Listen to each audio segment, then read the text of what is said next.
Hello, BookTube and AuthorTube. I have a quick update of my writing that I've done over the past week, and also a discovery I made about an obsession and a frustration I've had in some of my projects. So first, the update.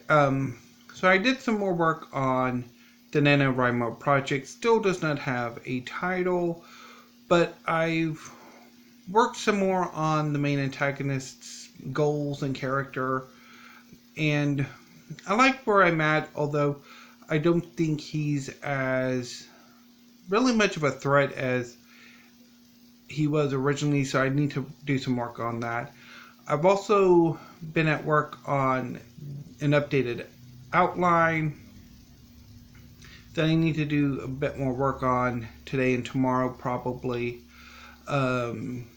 See how I like this new direction I'm going in. And then once that's done and I've gotten all my notes for settings and locations, and also how to sculpt with clay, I think I'll be in a good position to start the rewriting revision process, which what I'm going to do is I'm going to copy like what I've already have, and then kind of rewrite as I go along, rather than like completely start from scratch. So I'm excited where I'm going with that. But while I've been working on the NaNoWriMo project, I've also been thinking of what I want to do next. And I'm thinking my next project is one of two mythology centered or focused works, or inspired works. So, as I think I've talked about a few times on my NaNoWriMo videos during November of last year, I wanted to write a story dealing with mythology. Now, there are two ways I could do this. Really, I can do both ways.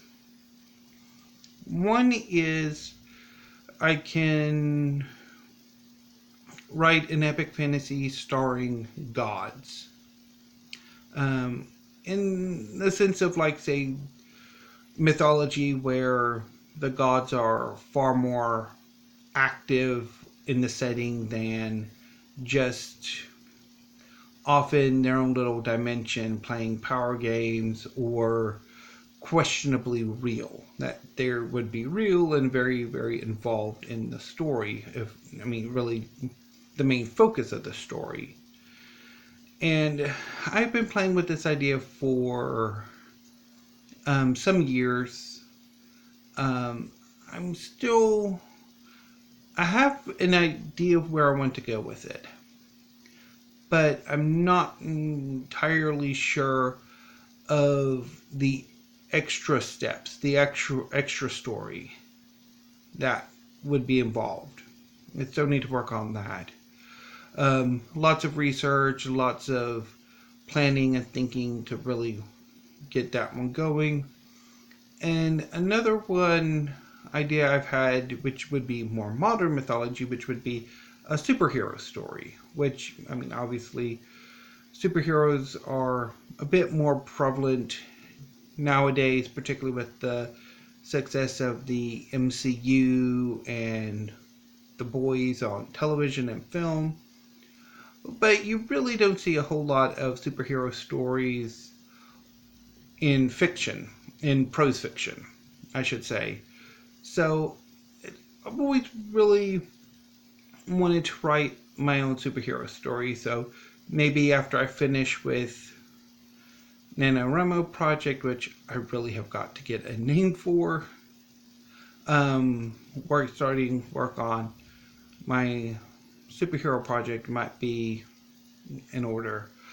But while I was working on the idea, which I also have been toying with a combined idea, where instead of gods, it would be superhumans, but the story would be very much more aligned with kind of what I have in mind for, I guess, what you could call the God Project. And I've been doing some work on that over the past few days. And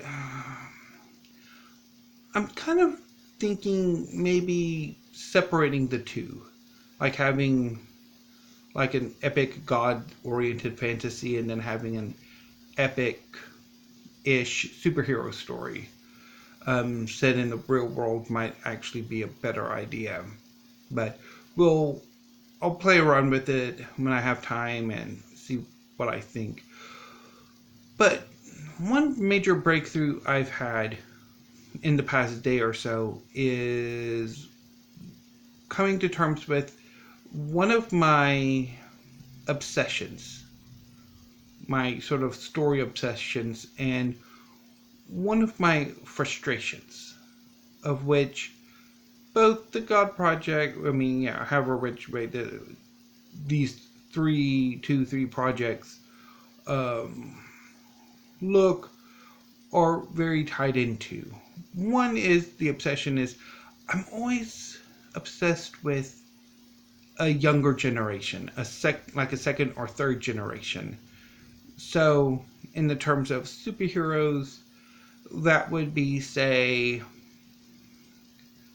let me think of a good example. Well, if you think of, like, say, from DC, Batman, Superman, Wonder Woman would be a first generation, although with the one continuity, they would have been actually a second generation of heroes. There would have been an older generation with the Jay Garrick, Flash, Alan Scott, Green Lantern, and a few others. The Justice Society. You'd have, like, say, the Justice Society, the Justice League, and then you would have, like, say, Dick Grayson's generation, the Titans, or Teen Titans is like a third generation of superheroes that I'm always sort of more interested in, like, the younger set. And I hadn't figured out why. And it's kind of this obsession sort of, or interest, really shows up in several of my ideas. And I've been kind of wondering why that is.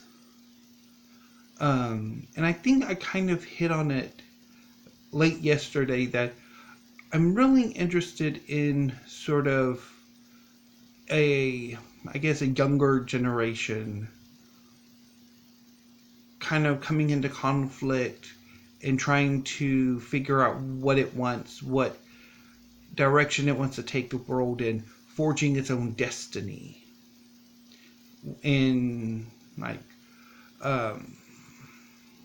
conflict with more older, more settled, more successful, more heroic, if, like, in a way, generations, kind of like that pressure that sort of trying to come into one's own has really been something I've kind of, I guess, unconsciously been interested in, which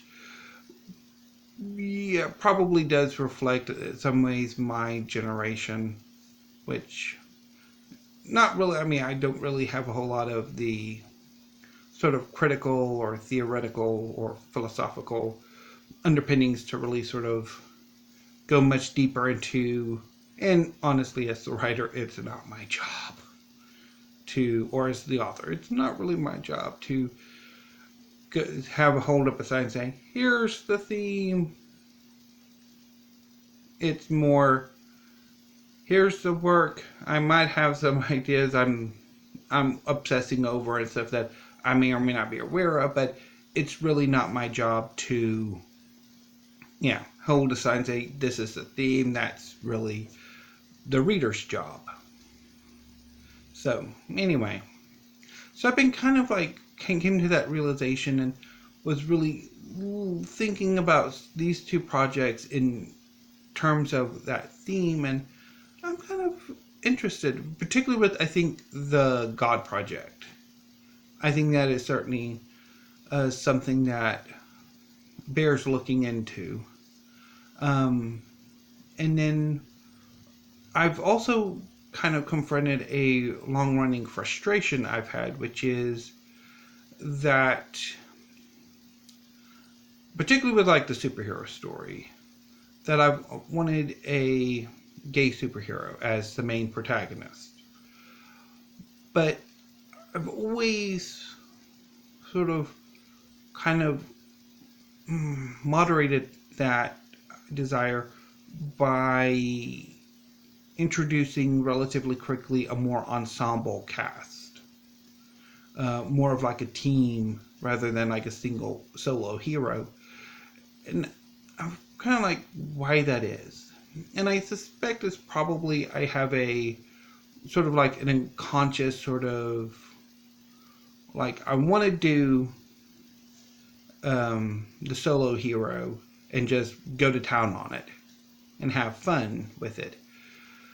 But at the same time, there is that leeriness that if I do this, how successful would I be?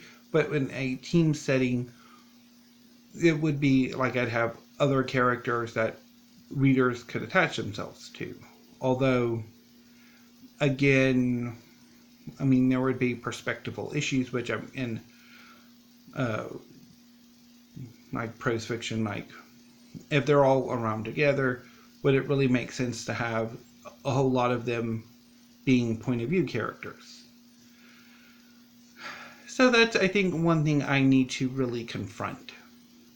And also, so that's one thing I'm probably going to confront once the current project is over.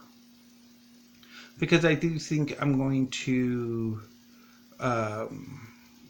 move on from, once I've finished NaNoWriMo, I'll go do the superhero project and then probably come back to NaNoWriMo to like revise, edit, and then whether it'll be a trunk novel or like maybe something I would want to shop around and see about publishing. And then again do with the superhero one later. But anyway, that was my rather rambling writing update.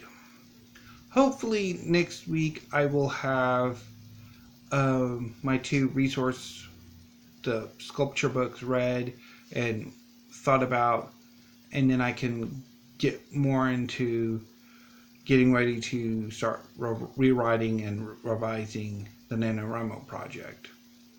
So until then, BookTube and AuthorTube, have a great day.